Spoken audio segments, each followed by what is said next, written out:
자, 오늘 우리 함께 보실 하나님의 말씀 마태복음 16장 2절부터 3절까지 우리 함께 봉독하도록 하겠습니다. 마태복음 16장 2절부터 3절까지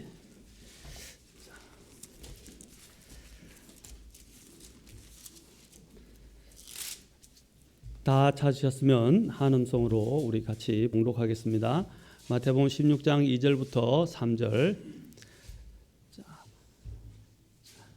시작. 그분께서 그들에게 응답하여 이르시되 저녁이 되면 너희가 말하기를 하늘이 붉으니 날씨가 좋으리라 하고 또 아침에는 하늘이 붉고 흐리니 오늘은 날씨가 구절이라 하는도다.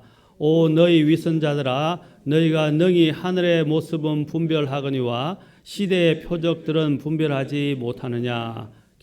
제가 오늘 종말론과 성경 예언을 공부해야 되는 또 이유와 목적에 대해서 계속해서 말씀을 드리고자 합니다.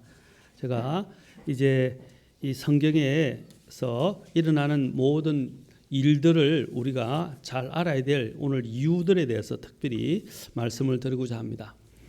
성경에서 예수님께서는 예수님의 정언은 예언의 영이다, 대언의 영이다 라고 요한계시록 19장 10절에서 말씀하십니다.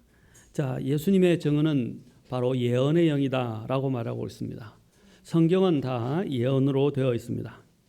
우리는 또 예수님의 정언이 곧 예언 또는 대언이고 예수님을 정언하는 자가 곧 대언자들 또는 예언자들이라고 우리는 부르고 있습니다. 우리는 이 예언의 말씀을 선언하고 또 정언하고 선포하는 것입니다. 여기서 대언의 영 또는 예언의 영이라고 요한계시록 19장 10절에서 말씀하실 때 그 지칭된 것은 그분의 대언자들에게 영감을 주셔서 바로 이 그리스도의 말씀을 대언하게 하시고 또 지상에 있는 하나님의 백성들에게 그 예수님의 증언을 선포하거나 또 전파할 수 있도록 하신 분이 성령님이시기 때문입니다. 그렇죠? 성경은 사람들이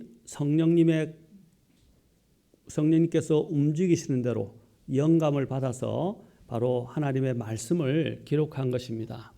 성령님의 가장 주요한 역할 중에 하나가 무엇입니까? 바로 예수님이 하신 말씀을 드러내고 예수님을 증언하는 것입니다. 그분은 진리의 영으로서 바로 그 예수님을 향하도록 만들어준다는 것입니다. 우리가 무엇을 하든지 어떤 일에 있든지 항상 우리의 이 관심과 나중에 초점, 우리가 가야 될 곳은 어디냐면 바로 예수님입니다. 그리고 예수님이 우리를 위해서 행해 주신 그 놀라운 사역의 정점인 바로 갈보리 십자가로 우리의 마음이 항상 향해야 합니다. 만약에 우리의 중심이 예수님께로 안 나아가고 예수님과 인격적인 교제를 갖지 못하게 되고 또 하나님과의 이런 관계가 흐트러지게 되는 이유는 이 우리가 주님을 향한 우리의 마음들이 제대로 잘 형성되어 있지 않다고 할 수 있습니다. 우리가 항상 중심은 어디로 가야 되느냐? 주님을 향해서 가야 된다는 것입니다. 성경에서 요한복음 6장 63절에서는 이렇게 말씀하십니다. 살리는 것은 영이며 육은 아무것도 유익하게 하지 못하느니라. 자, 살리는 것은 뭐라고 그랬습니까? 영이다라고 말했습니다. 그리고 주님께서 이렇게 말씀하셔서 내가 너희에게 이르는 말들은 영이요 생명이다라는 것입니다. 여러분 신앙생활 할 때 우리가 주목해야 될 가장 중요한 것은 뭐냐면 내가 하는 말 또 내가 선포하는 것 이런 것들이 사람을 제대로 살리느냐 하는 것입니다.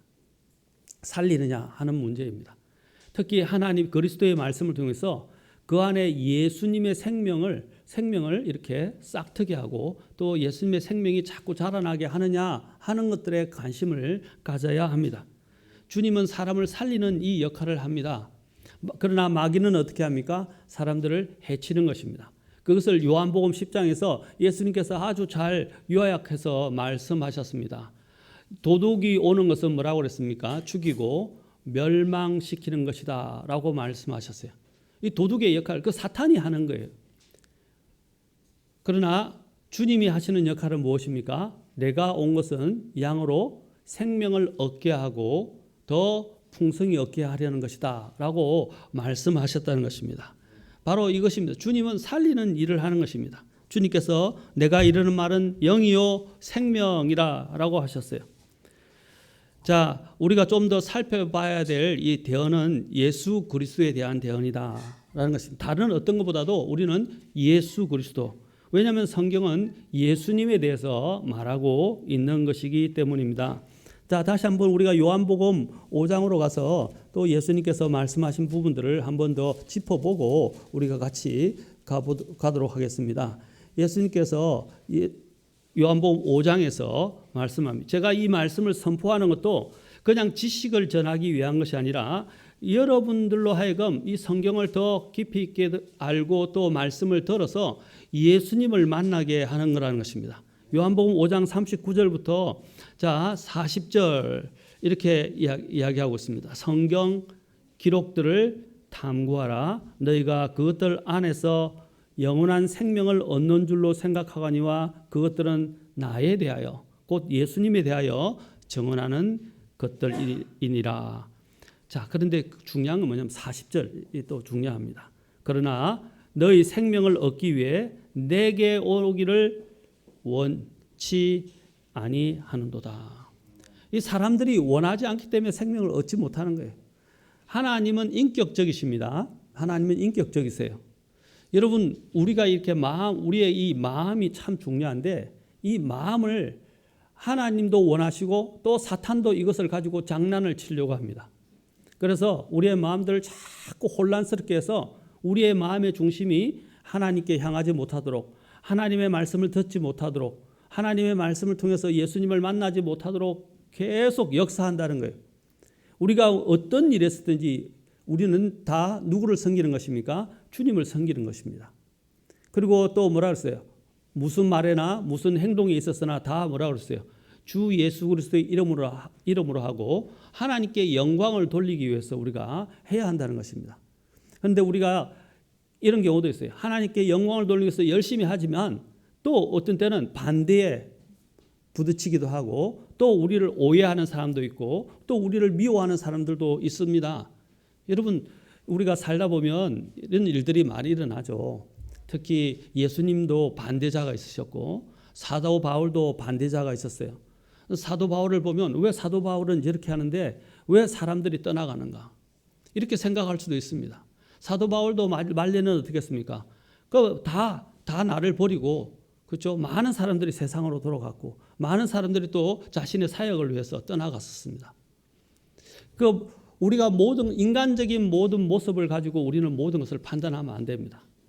우리가 사도 바울을 아는 것은 우리는 이미 사도 바울이 그렇게 살아왔던 나날들의 역사를 알고 있기 때문에 그의 역사와 간정을 통해서 우리는 이미 들었고 알고 있고 그가 주님의 복음을 위해서 이렇게 헌신하다가 이제는 결국에는 이 복음으로 인해서 죽임을 당하는구나, 또 사형을 당하는구나 하는 것을 우리가 알 수 있듯이 항상 우리가 하나님의 일들을 하다 보면 반대자가 있고 대적하는 자들이 있고 미워하는 자들이 있고 오해하는 자들이 있다는 것을 알아야 됩니다.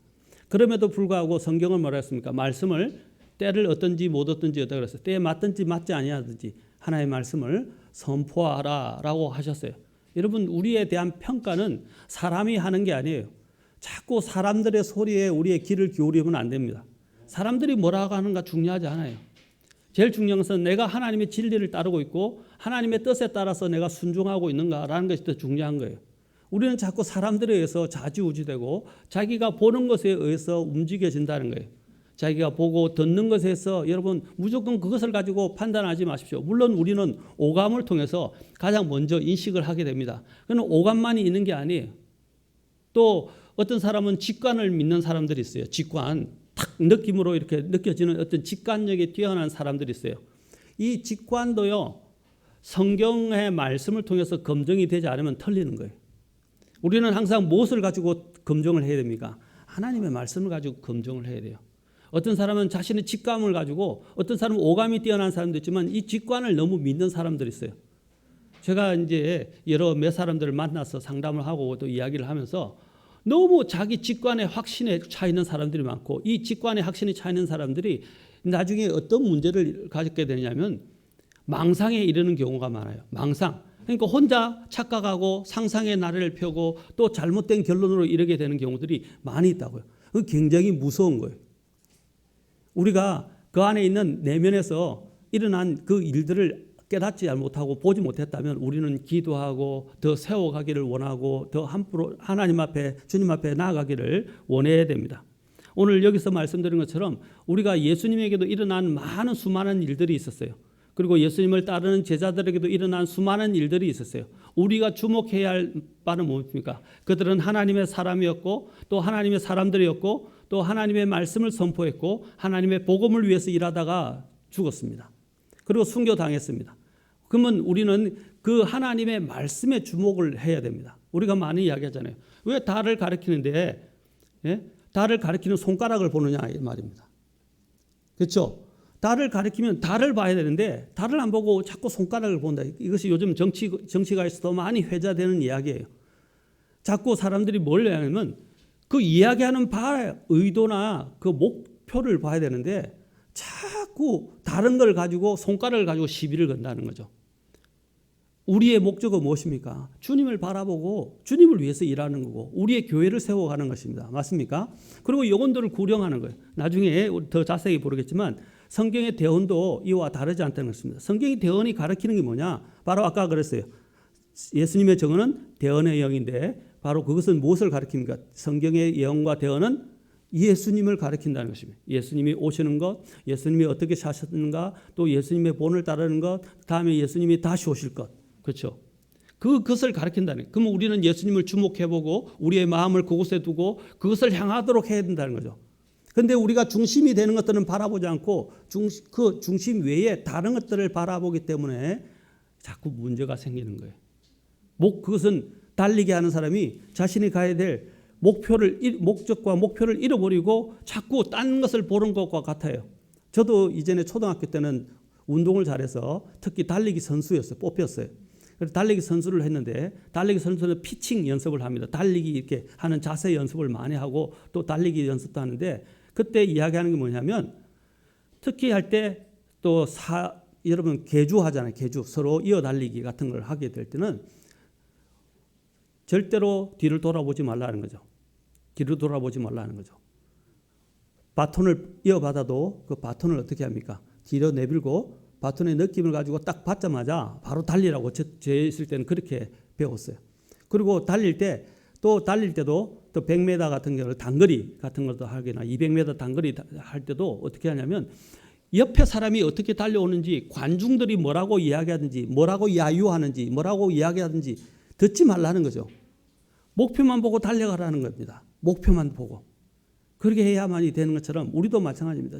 성경이 말씀하시는 예수님만 보고 가는 거예요. 그래야만이 우리는 믿으면서 승리할 수 있어요. 만약에 옆에서 있는 사람들이 때로는 여러분 권투 선수나 어떻게 경주 가면 다른 나라에 갔을 때 우리나라에서 온 사람들의 관중들이 적을 수 있어요. 그러면 다른 그 나라에 소속되어 있던 사람들과 경기를 하게 될 때 그 나라에 있는 사람들이 우리에 대해서 야유를 할 수도 있어요. 그런데 그 야유를 듣고 내가 마음이 꺾이고 못한다면 어떻게 됩니까? 경주를 제대로 할 수 없고 경기를 이룰 수 없다는 것입니다. 그럴 때 우리는 어떻게 됩니까? 내가 해야 될 목표, 경기에서 이겨야 한다. 그렇죠? 또 이래서 우리나라를 빛내야 한다. 그런 마음을 가지는 것처럼 우리도 마찬가지입니다. 어떤 상황이 어떻게 전개되는가 그것은 중요하지 않아요. 내가 지금 해야 될 이것들이 무엇인지를 알고 하는 것입니다. 그리고 그 목표를 잃어버리지 않는 것입니다. 마찬가지로 우리에게 있는 이 말씀의 대언도 우리에게 뭘 가르치느냐?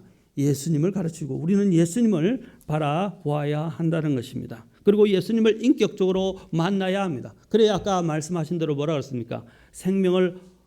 너희가 생명을 얻기 위해서 내게 오지 않는다. 목적을 잃어버린 거예요. 성경을 탐구하는데 생명을 얻으려고 하는데 그 생명의 주체이신 예수님을 만나지 못하는 거예요. 바로 유대인들이 그랬어요. 성경을 문자적으로 율법적으로 성경을 파고 공부하고 많은 해석들을 가져왔지만 그들은 인격적으로 예수님을 만나지 못했다는 거예요. 성경에 우리가 예언을 듣는 목적, 성경을 탐구하는 목적도 무엇입니까? 주님을 인격적으로 만나는 거예요. 인격적으로 만나지 못하면요, 사탄이 계속 공격합니다. 그리고 다른 길로 자꾸 빠지게 돼 있어요. 무엇을 하든지 간에 우리는 주님을 인격적으로 만나야 합니다. 하나님은 놀라우신 분입니다. 하나님은 자신의 이 예언을 통해서 자신이 누구이신지를 드러내시고 또 예수님에 대해서 증거하시지만 이사야서 46장 9절에서는 자, 옛적의 이전 일들을 기억하라. 나는 하나님이요 나 외에는 다른 이가 없나니 나는 하나님이니라. 나 같은 이가 없느니라. 내가 처음부터 끝을 밝히 알리며, 이게 뭡니까? 예언 아닙니까? 내가 처음부터 끝을 밝히 알리며 아직 이루어지지 아니한 일들을 옛적부터 밝히 알리고 이르기를 나의 계획이 설 터이니 내가 나의 기뻐하는 일을 모든 일을 이루리라 그랬습니다. 주님의 계획만이 설 것이다. 그리고 주님께서는 기뻐하시는 그 일을 이룰 것이다. 그것이 어디에 다 기록되어 있어요? 성경에 기록되어 있어요. 그 중심에는 누가 있습니까? 예수님이 계시다는 것입니다. 예수님이 오시는 것에 다 초점이 맞춰져 있어요. 우리가 영원한 생명을 얻고 죄 용서받고 하는 것은 사실 부가적인 거예요. 많은 사람들이 죄에서 그냥 구원받는 구원, 그 다음에 영원한 생명을 얻는 것, 또 하나님의 자녀가 되는 이런 선물에만 관심이 있어요. 그 선물을 주시는 주체가 누구입니까? 예수님입니다. 그렇지 않습니까? 예수님을 만나야죠. 예수님을 만나면 이것은 부가적으로 다 얻게 되는 거예요. 근데 예수님을 만나지 않고 자꾸 부가적인 한 가지에만 집착을 하게 되니까 우리가 성장을 하지 못하는 거예요. 그리고 제대로 된 구원을 이루지 못할 수도 있고 또 제대로 된 신앙생활을 못하는 것입니다. 보십시오. 성경은 나에 관하여 기록한 것이다 그랬어요. 우리는 성경을 탐구를 통해서 주님을 만나야 한다. 성경의 대언을 공부하는 이유도 주님을 더 깊이 있게 만나고 주님을 고대하게 하고 그 다음에 주님 만나기를 어떻게 해요? 기다리는 거예요. 기다리기 위해서입니다. 성경 대언은 무엇을 보여주려고 성경의 이 대언 또는 예언이 기록되었습니까? 성경 대언과 그 대언의 성취는 이 성경이 단지 인간의 저작물이 아니라 살아계신 하나님의 책이라는 사실과 또 하나님의 전지전능하심을 보여주기 위함이라는 것입니다. 그 성경이 우리는 대언을 통해서 뭘 봅니까? 성경 대언이 맞춰졌다는 것에 초점을 두면 안 돼요. 하나님이 대단하시구나. 정말 위대하시구나. 놀라우시구나 하는 것에 우리의 초점을 맞춰야 한다는 것입니다. 성경이란 대언의 성취는 전에도 살펴봤지만 다른 어떤 성경의 종교 경전이나 소위 예언가들에게도 찾아볼 수가 없는 것들입니다.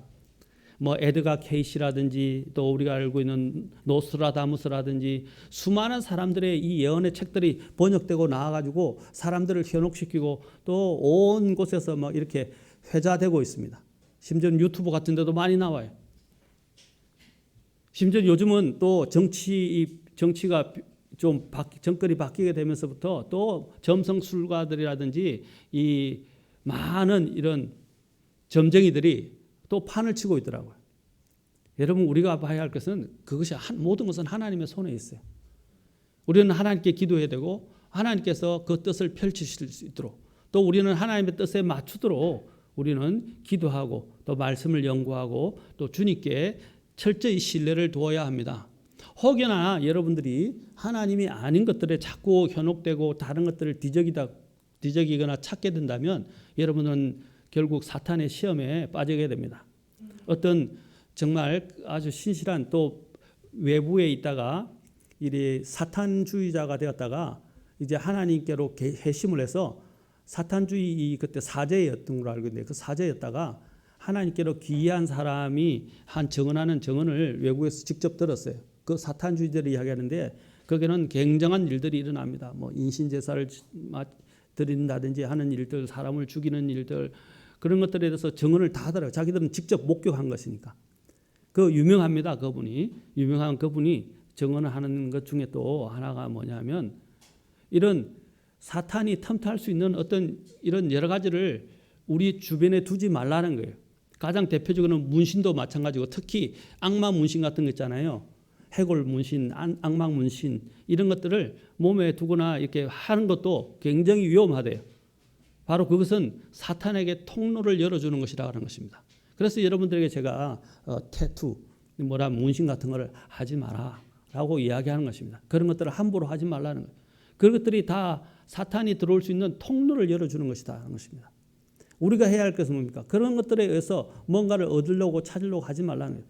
주변에 우리를 현혹시키고 또 우리로 하여금 우리의 관심을 빼앗아가고 하는 이런 세상의 잘못된 것들, 이런 것들에 마음을 두지 말라는 거예요. 점쟁이에게나 가지도 말고 또 점도 치지 말라는 거예요. 그 점을 친다는 것이 뭐냐면, 그리스도인이 점을 친다는 것은 내가 사탄에게 길을 열어주는 거예요. 또 사주를 본다는 것도 마찬가지입니다. 점성술을 보는 것, 타로를 보는 것도 마찬가지입니다. 제가 이제 그 이야기를 지금 하려고는 아니라 그런 것을 통해서 우리의 자신들을 사탄에게 내어주지 말라. 우리는 그리스도인이에요. 하나님의 말씀이 있고 하나님의 계시가 있고 우리는 하나님을 향하고 있기 때문에 하나님을 바라보라는 거죠. 그리고 주님을 찾아라는 거죠. 그리고 주님을 인격적으로 만나라는, 지식적으로가 아니라 인격적으로 만나고 그분과 교제하라는 것입니다. 자, 대표적으로 고린도전서 1장을 보십시오. 사도 바울이 뭐라고 말하고 있습니까?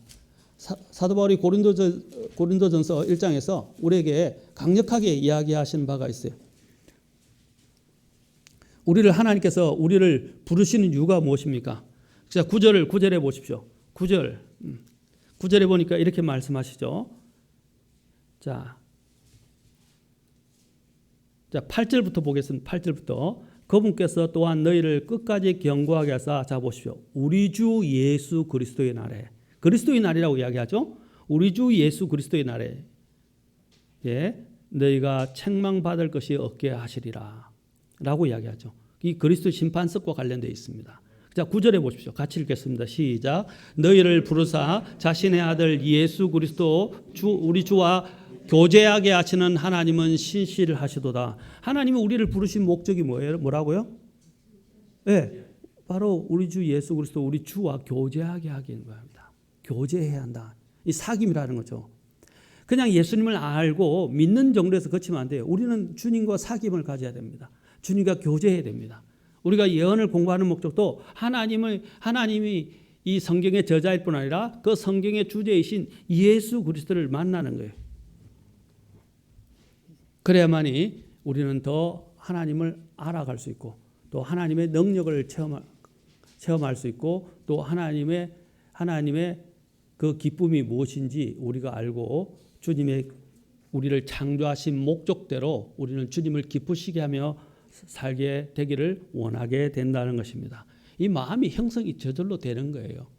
하나님의 말씀이 나 안에 형성이 안 되니까 모든 것이 다 그냥 잘못돼 보이고 짜증나고 불평거리고 문제거리고 다 이렇게 보는 거예요. 여러분, 주님이 있는 사람들은 그런 것들에 의해서 흔들리지 않습니다. 항상 마음속에 평안이 있고 기쁨이 있어요.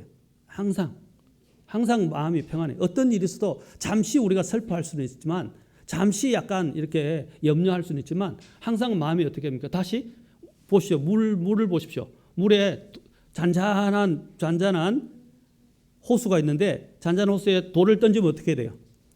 예, 돌을 던지면 쭉 그 파동이 생기죠. 맞습니까? 물결이 쫙 갑니다. 그러나 조금 있으면 어떻게 되죠? 다시 없었던 것처럼 잠잠해진다. 그게 바로 진짜 주님이 주시는 평안이에요.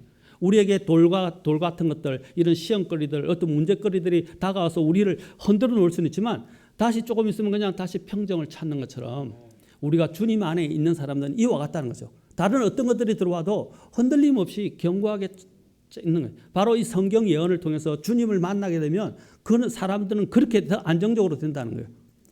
더 안정적으로 탁 자리를 잡는다는 거예요.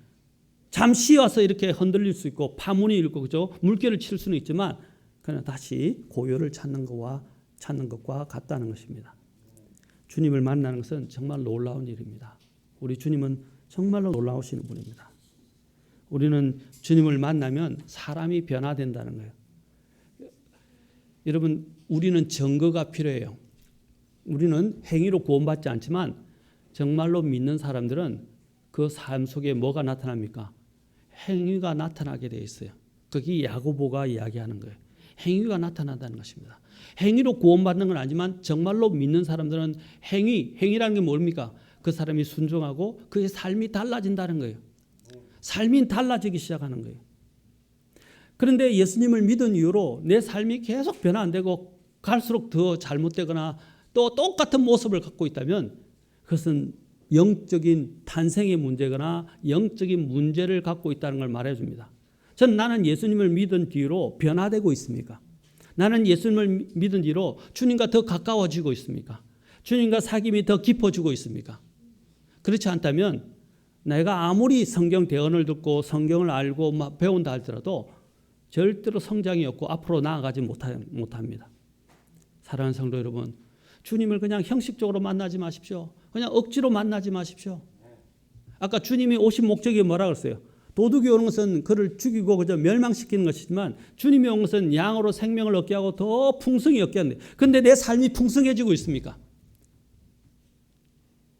지금 제가 대언에 대해서 이야기하는데 왜 제가 이것을 강조하냐면 대언을 보는 것이 중요한 게 이 대언을 통해서 하나님이 얼마나 놀라우신가.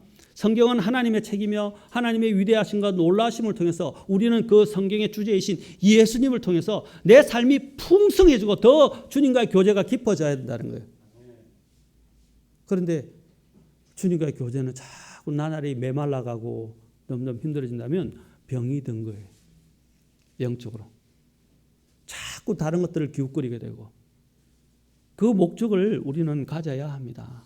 예, 우리는 살다 보면 여러 가지 고난과 시험과 또 많은 것들이 우리에게 닥쳐올 수 있어요. 역경들이.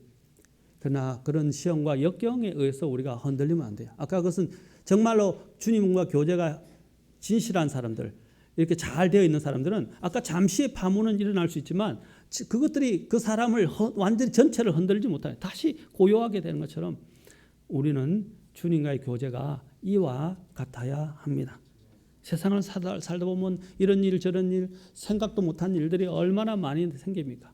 믿었던 사람들에게 또 배신당하고 또 어려운 일도 생기고 또 미움도 당하고 오해도 받고, 그러나 그런 것들에 의해서 우리가 믿음 생활을 하는 거 아니에요. 우리는 주님만 바라보고 하는 사람입니다. 수많은 믿음의 사람들도 선한 일을 하다가도 오해받고 또 말 못할 여러 가지 아픔을 갖고 있었지만 주님만 바라보고 걸어갔던 것입니다.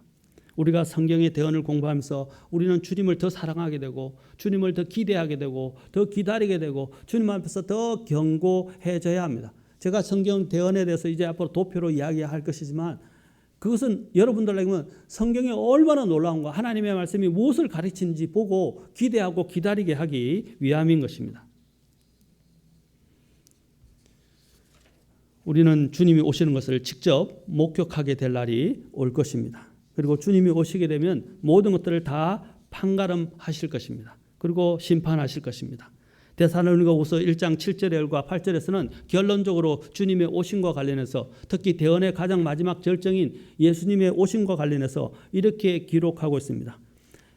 데살로니가후서 1장 7절 8절에 괴로움을 당하는 너희에게는 우리와 함께 안식으로 갚으시는 것이 하나님께는 의로운 일인즉 주 예수님께서 자신의 강력한 천사들과 함께 하늘로부터 나타나사 하나님을 알지 못하는 자들과 우리 주 예수 그리스도의 복음에 순종하지 아니하는 자들에게 타오르는 불로 징벌을 하실 때에 그러하시리라. 그렇죠? 이제 주님이 이제 오셔서 해야 될 그 일들을 지금 여기서 이야기해 주는 거 있습니다. 주님은 공정하게 심판하실 거예요. 제가 늘 이야기하잖아요. 내가 함부로 판단하고 정죄하려고 하지 말라고. 항상 모든 일에는 우리가 알지 못하는 일들이 있고 영적인 목적들이 다 있어요. 그런 것은 누가 하실 일입니까? 그 사람을 심판하고 그 사람에 대해서 또 어떤 문제에 대해서 주님께서 판단하시고 심판하시는 일은 주님이 하실 일이에요. 나는 내가 해야 될 주님의 표대라는 주님을 바라보고 걸어가야 합니다. 그래야 동료되지 않아요. 사람은요, 자기 자유 의지를 갖고 있기 때문에 그냥 자기가 하고 싶은 대로 하고 살지 말아요. 그러나 이제 우리 그리스도인들은 어떻게 해요? 내 자유 의지를 어디를 향해서? 주님을 향해서, 그렇죠? 향하고 주님 앞에 바짝 엎드리고 내려놓는 거예요. 주님 앞에 내려놓는 훈련이 안 된 사람들은 어떻게 해요? 계속 좌충우돌하고 흔들리게 되는 거예요. 우리의 이 자유 의지를 선한 주인이신 우리를 또 구원해 주신 주님께 우리의 자유 의지를 내려놓는 거예요. 그렇지 않습니까? 그래 되면 평안해요. 다른 사람이 뭐라고 이야기하든 소문을 내든 뭐라고 이야기하든 문제 되지 않아요. 그리고 나를 판단하실 일은 주님이시다. 사도 바울도 고린도서에 뭐라 했습니까? 나를 판단할 치가 계시니 주님이시다 그랬어요. 우리도 마찬가지입니다. 하나님의 말씀을 가지고 우리는 주님을 바라보면서 끝까지 걸어갈 수 있기를 바랍니다. 또 성경 대언이 여러분 우리에게 주는 것은 무엇입니까? 종말론은 우리가 예언을 공부해야 되는 이유와 목적에 대해서 이제 말씀을 드리고자 합니다. 자, 종말을 예언을 공부하는 이유와 목적이 무엇입니까? 첫째, 성경의 예언을 바르게 알고 공부하면 어떤 이단들이 저와 여러분을 감언 이설이나 센세이셔널한 것들로 현혹한다 할지라도 결코 그것에 쏘가 넘어가지 않게 될 것입니다. 다시 말해서 한마디로 이야기하면 어떤 현혹적인 이런 것들에 의해서도 쏘가 넘어가지 않기 위해서 성경 예언을 공부해야 된다는 것입니다. 자, 아까 그래서 성경 예언이라고 하니까 자꾸 예언을 하니까 미래에 대해서만 이야기하는 것 같은데 성경 자체가 다 대언이에요. 예언이에요. 그 예언의 말씀을 우리는 통해서 현혹되지 않고 미혹에 빠지지 않는 것입니다. 마지막 때에 주님께서 특히 마지막 때가 되면 이런 일들이 더 성황하게 될 것임을 이야기하셨어요. 마가복음 13장 5절에 이렇게 말씀하십니다. 예수님께서 대답하여 그들에게 말씀하기 시작하시되 아무도 너희를 속이지 못하도록 주의하라. 많은 사람이 내 이름으로 와서 내가 그리스도라 하며 많은 사람을 속이리라 라고 그랬어요. 마지막 때에 가장 강력한 게 뭐냐면 거짓의 역사와 속이는 역사예요. 사람들은요 저마다 그렇게 막 생각합니다. 내가 옳다 내가 옳다. 또 그러면 사람들은 또 현혹돼서 저 사람이 옳은가 저 사람이 옳은가 이렇게 생각합니다. 여러분 그 말하는 외침에 우리가 놀아나서는 안 된다는 거죠. 마지막 때로 그런다. 저 사람이 그리스도다 이렇게 이야기할 것입니다. 그런데 그것에 현혹되지 말라는 거예요. 우리는 성경에 예수님을 만났고 성경에서 예수님이 누구인가를 이야기했고 성경이 예수님에 대해서 어떻게 하실 건가를 다 가르치고 있고 우리는 그 말씀에 마음을 두면 되는데 사람들이 자꾸 외치고 막 선동하는 그 말들에 우리는 좌지우지 되면 안 된다는 것입니다. 그래서 보십시오. 많은 사람이 내 이름으로 와서 거짓된 말로 이야기하면서 사람들을 속이고 현혹시킨다는 것입니다. 사랑하는 성도 여러분, 제가 늘 이야기하면 제발 주님을 만나십시오. 특히 성경을 통해서 주님을 인격적으로 만나십시오. 그래야 우리가 올바른 신앙생활을 제대로 할 수 있습니다. 재림을 기다리는 자의 자세에 대해서와 징조를 우리는 배우고 이제 주님이 오실 것들을 바라보아야 합니다. 그래야 아까 흔들리지 않습니다. 제가 아까 달리기 경주에 대해서 이야기했죠. 달리기 경주자는 내가 달려갈 목표만 바라봐야지 주변에 있는 소리나 또 다른 경기자가 어떻게 하는가 쳐다보지 마십시오. 사도 바울의 마지막 고백이 얼마나 놀랍습니까? 나는 내 달려갈 길을 마치고 라고 됐어요. 자신의 경주로를 그냥 달리며 마쳤다는 거죠. 다른 사람의 경주로에서 다른 사람이 어떻게 달리는가 너무 우리는 지대한 관심을 가지면서 자기는 제대로 달리지도 못하면서 그렇잖아요. 그래서 우리가 그렇잖아요. 개가 다른 개 보고 옆으로 간다고 이야기한다고. 자기도 옆으로 가고 있으면서 다른 개 보고 옆으로 간다고 이야기한단 말입니다. 옆으로 가는 것은 다른 사람뿐 아니라 나도 그럴 수 있다는 것입니다. 우리가 봐야 할 것은 무엇입니까? 목표를 향해서 걸어가야 합니다. 아는 것은 중요합니다. 아는 것은 힘입니다. 그러나 그 아는 성경에서 아는 것은 뭘 이야기하는 것입니까? 주님을 인격적으로 진정으로 만나는 것이 진짜 아는 것입니다. 제가 지난번에 이야기했죠. 예수 그리스도를 아는 것에서 자라가라. 그 지식은 뭐라고 그랬어요? 구약에서 야다라고 이야기를 할 때 이 야다란 말은 뭡니까? 완전히 그 속 내부까지 그 사람의 모든 정보를 다 아는 거예요. 그냥 겉으로 뭐 보고 아는 게 아니에요. 그걸 알아가는 것입니다. 두 번째로 예언의 목적은 예수 그리스도께 대한 소망을 갖기 위해서입니다. 재림에 대한 소망입니다. 전에 심수봉과 관련된 가수, 옛날에 유명한 가수가 있었는데 여기에 젊은이나 어린 사람들은 모를 거예요. 가장 우리나라에서 유명했던 가수 중에 한 사람입니다. 이제 박정희 대통령 때 서거 때도 그때 같이 있었고 또 여러 가지 안 좋은 장면들을 목격하기도 했다고 들었던 제가 알고 있는 그 가수입니다. 이렇게 나왔습니다. 한국 일보에서 한 기자가 가수 심수봉과 인터뷰한 것을 읽어보았는데 이렇게 적어나오고 있습니다. 그녀는 이제 그분의 재림을 알기 전에는 불교에 심취했다고 합니다. 본명은 신민경이라고 합니다. 어느 스님에게 이름을 지었는데 수복이라는 이름을 지어줬다고 합니다. 도를 이룬다는 굉장히 센 이름이었습니다. 그런데 도를 이루는 것이 아니라 12.6 사태로 인해서 아까 박정희 대통령의 서거를 보게 됐죠. 그래서 정신병원에 감금되고 방송 금지를 당했으며 출국 금지를 당하고 지독한 또한 고통을 겪었다고 합니다.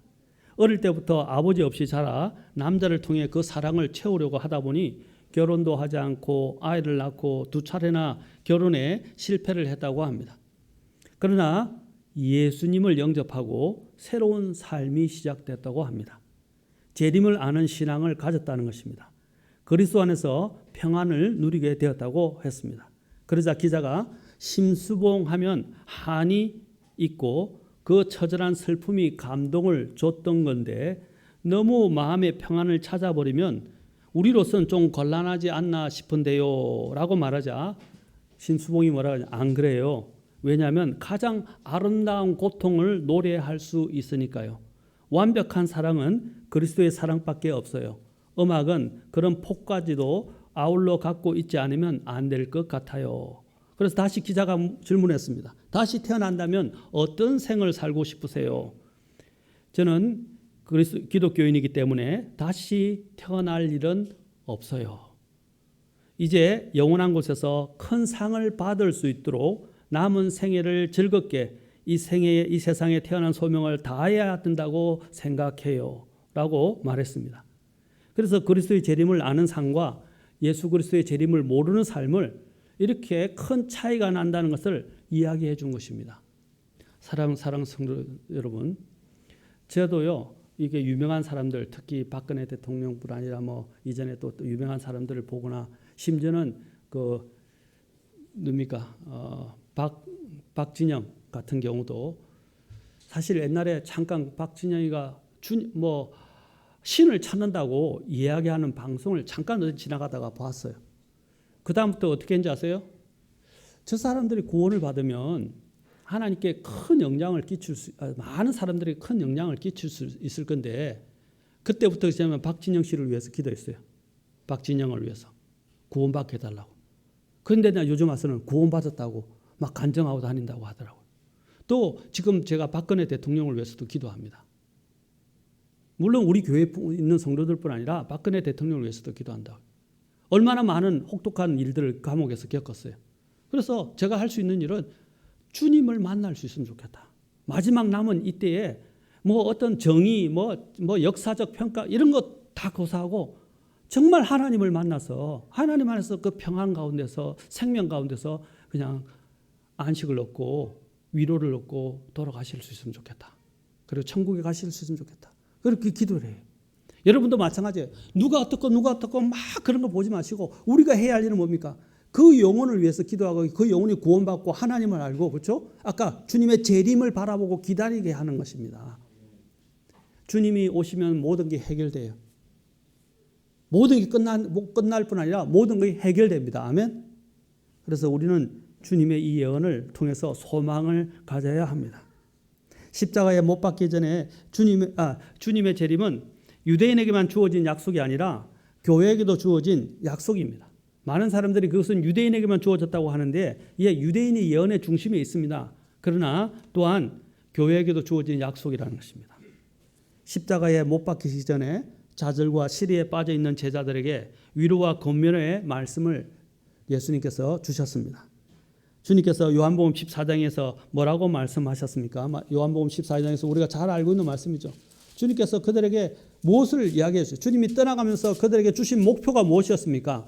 성경 예언을 통해서 이제 그들에게 위로를 주신 것입니다.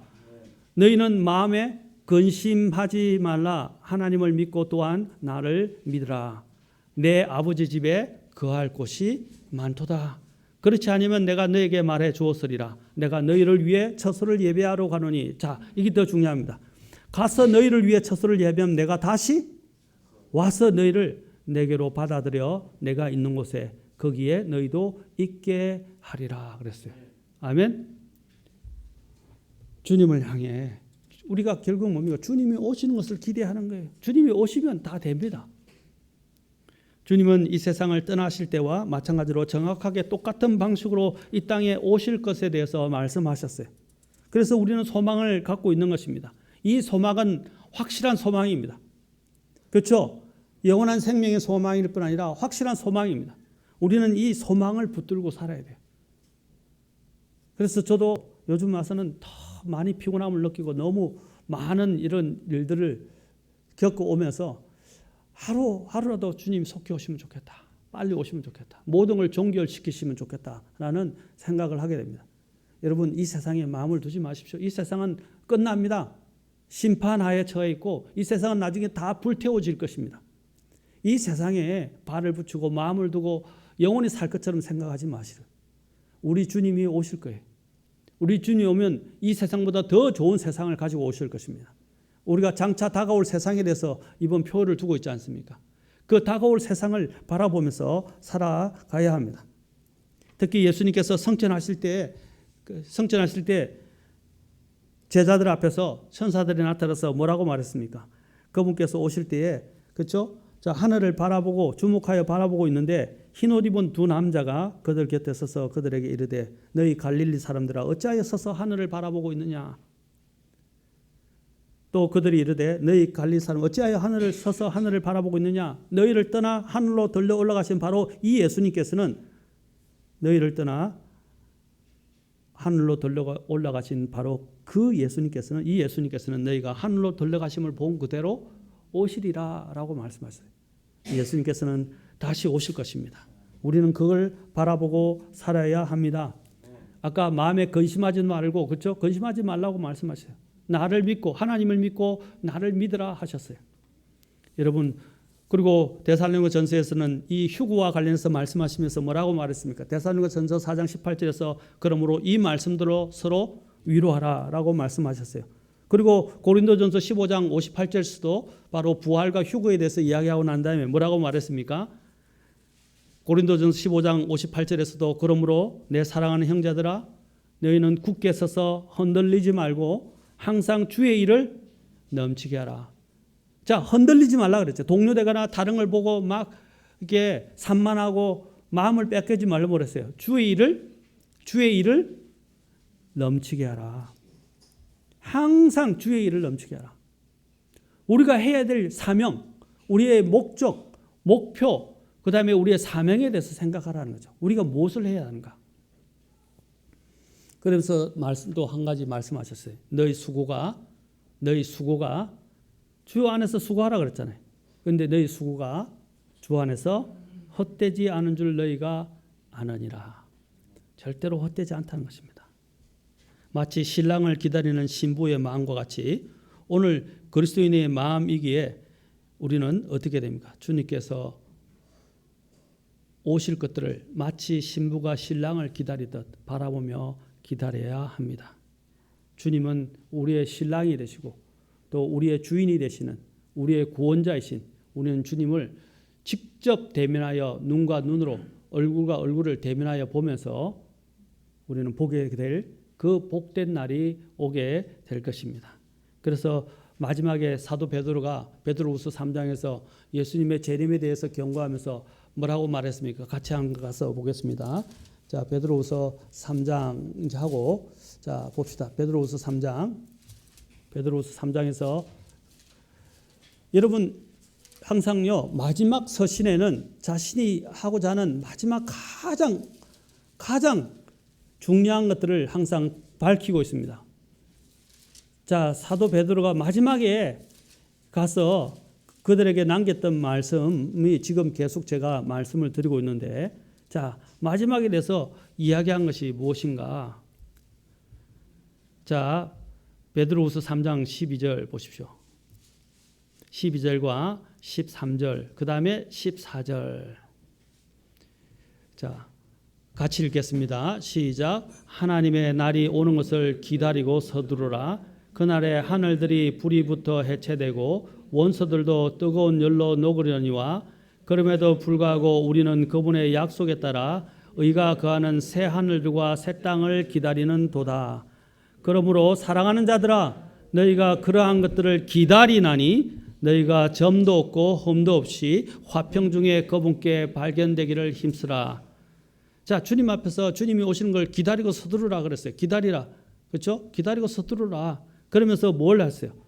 우리 자신이 주님 앞에 섰을 때 점도 없고 흠도 없는 그런 화평 중의 모습 속에서 발견되도록 힘쓰라라고 이야기했어요. 어떤 모습으로 주님의 설거게 될 것인가? 설레지 않아요? 여러분, 제가 여러분 다 신부라 생각해보세요. 신랑을 만나러 이제 결혼식을 하러 가는데 파자마 입고 가겠어요? 자다가 일어난 부시시한 얼굴로 가겠어요? 어떻게 해요? 신부는 결혼식의 꽃이라 그랬잖아요. 신부가 어떻게 하죠? 다 깨끗이 씻고 세마포, 우리가 웨딩 드레스 입고 화장을 다 하고 이쁠 수 있는 것 중에서 가장 이쁜 모습으로 치장을 해서 어떻게 해요? 신랑을 만나지 않습니까?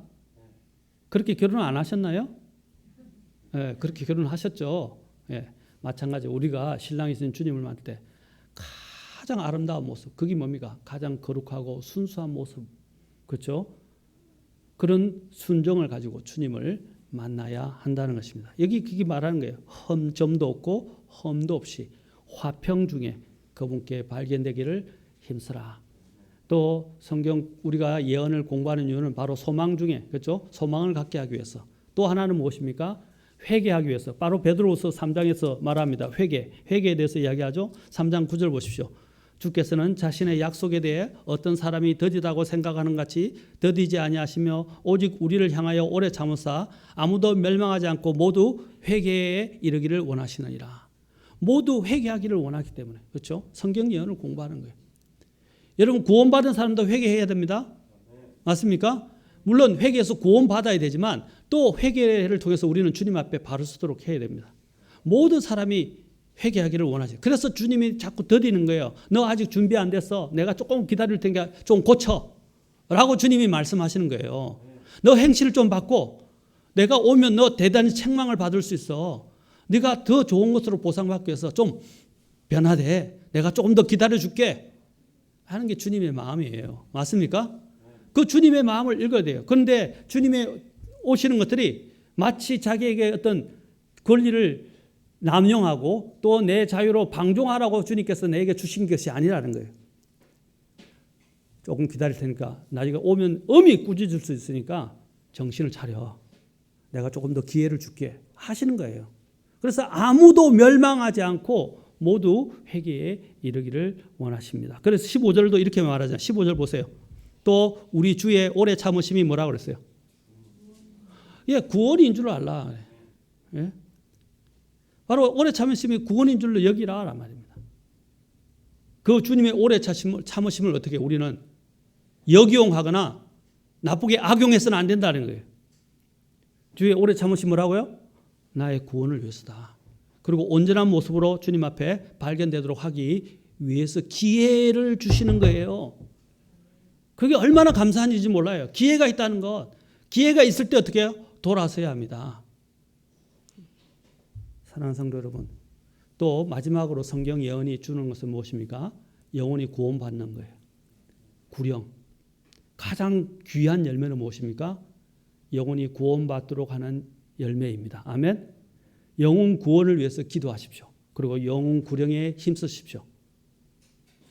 그리고 또한 이번에 우리 라위와 도훈이 주님을 영접했잖아요. 어린 나이에. 얼마나 감사합니까? 우리가 그런 일들을 할 수 있도록 최선을 다하고 또 안 되면 전도지 좀 가지고 가셔서 전도지 가져가셔서 다른 사람들에게 곳곳에 식당을 갈 때나 어디 갈 때나 나누어 주시고 또 시간 될 때마다 복음을 전하고 만난 사람들이 구원받도록 기도하고 이렇게 애써야 됩니다. 맞습니까? 위증자를 위해서 기도하라고 성경에 이야기했잖아요. 또 복음을 선포하라고 그랬잖아요. 우리는 그 영혼들이 구원받도록 기도하셔야 됩니다. 특히 불신 남편, 불신 부모님, 또 불신 자녀들이 있으면 어떻게 해요? 그들을 위해서 그들의 영혼들이 구원받도록 기도해야 됩니다. 그보다 더 중요한 건 없어요. 예수님이 오신 목적 중에 하나는 뭡니까? 모든 사람이 회개에 이르게 하고 또 하나는 뭡니까? 잃어버린 자가 어떻게 해요? 구원받는 것입니다. 잃어버린 자를 구원시키러 오신 거예요. 우리는 그 일에 힘쓰시기 바랍니다. 성경 예언을 공부하는 목적 중에 하나가 뭐라고 그랬어요? 목적이 뭐라고 그랬어요? 첫째, 예, 성경 예언을 통해서 우리는 하나님의 놀라우심, 그렇죠? 하나님이 어떤 분이신지를 더 잘 알고 주님을 섬기기 위해서. 두 번째 뭐라고 그랬어요? 소망을 갖기 위해서. 세 번째 뭐라고 그랬어요? 회개에 이르러서 주님 앞에 그렇죠? 험도 점도 없이 서고 구원받게 하기 위해서. 네 번째 뭐라 했어요? 영혼들을 구원받게 하기 위해서. 우리는 성경의 이 예언을 공부하는 것입니다. 그래서 공부해서 많은 열매를 가지고 주님 앞에 서셔서 주님 오실 때 아까 점도 없고 흠도 없고 화평 중에 발견되고 주님의 상을 받으시는 저와 여러분이 될 수 있기를 바랍니다. 아멘. 기도하시겠습니다. And I shall see